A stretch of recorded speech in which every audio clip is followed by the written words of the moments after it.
আজকে তোমাদের সাথে একটি ছোট্ট ভিডিও শেয়ার করব। আমার পুরোনো যে জিনিসগুলো যেগুলো এখন আমি সেরকম ভাবে ইউজ করি না, তো সেগুলো আজকে হাতে হাতে একটু করছিলাম। তো সেখান থেকেই আমি একটা জিনিস পাই, তোমাদেরকে আমি দেখাচ্ছি।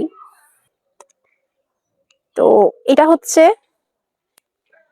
হচ্ছে আমার 2025-এ তৈরি করা খাতা বলতে পারো। এখানে আমি আমার যে অর্ডার গুলো 2025-এ এসেছিল সে মানে অর্ডার হিসাবগুলো রেখেছিলাম এখানে। তো সেখান থেকে আমি কিছু কিছু জিনিস পেয়েছি, তোমাদের সাথে শেয়ার করি। এটা যদিও খাতাটা অনেকটাই ফাঁকা আছে, কিন্তু তাও আমি করি না এখানে কাজ এখনো।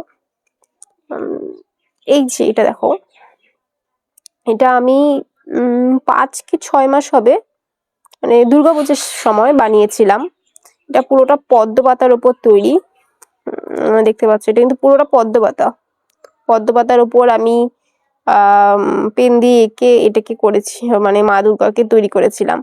পদ্ম পাতাটা যদিও মানে যেভাবে আমি বললাম না, আমি সেরকম এটা কিন্তু অত ধরি না, তো সেক্ষেত্রে অনেকটাই বলতে গেলে নষ্ট হয়ে গেছে। কিন্তু মা দুর্গার আর্টটা দেখো একদম কিন্তু ভালো, মানে কোন রকম কিন্তু সেরকম কিন্তু স্কেচ বা কোনো কিন্তু সমস্যা হয়নি।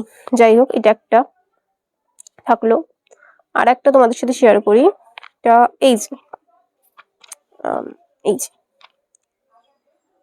তোমরা যারা আমার ইউটিউব থেকে এটা যদি দেখো তাহলে তো জানবে যে এটা কিন্তু আমার ইউটিউবে সবার ফার্স্ট, মানে সব থেকে বেশি ভিউজ পাওয়া একটা ভিডিও ছিল। এটা কচু পাতার উপর জগন্নাথ ঠাকুর আর্ট করা। এটা যদিও মানে আমি আর্টটা করার পর আমাকে অনেকেই আর কি কপি করেছিল এই আর্টটাতে, মানে আমার যেরকম কথা বলা থেকে শুরু করে অনেক স্টাইলে এখানে কপি করা হয়েছিল।